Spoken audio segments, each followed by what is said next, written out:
चलू ये धनी संग में देवघर चली, चलू ये धनी संग में देवघर चली।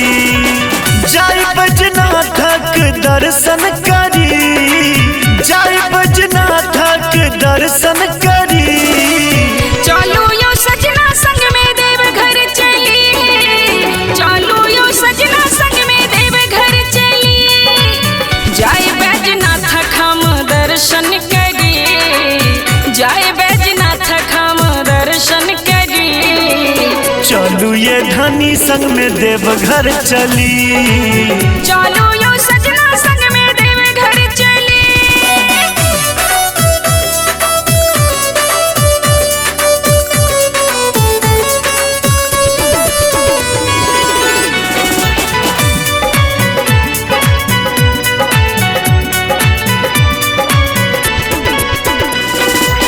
कमर सजा करू जाय के तैयारी, आबै छी ताधर लेने अहाँ लेल सारी।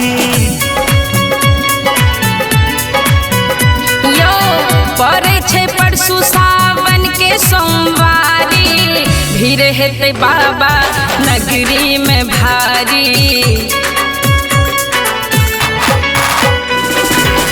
चलू सुल्तानगंज के गाड़ी धरी, चलू सुल्तानगंज के गाड़ी धरी।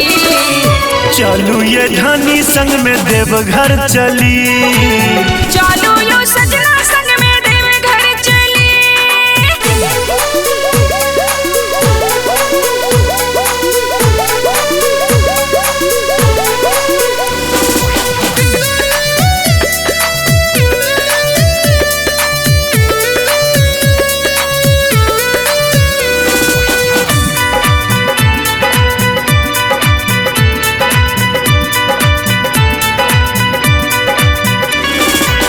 बुझ गंगा जल धरबै देवघर के बाटिए, संग ल लेब अहाँ दुभ बेल पातिए।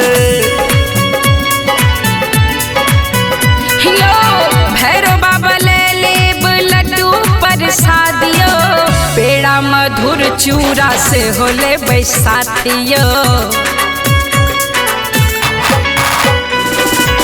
चलू बाबा के सबटा अर्पण करी, चलू बाबा के सबटा अर्पण करी।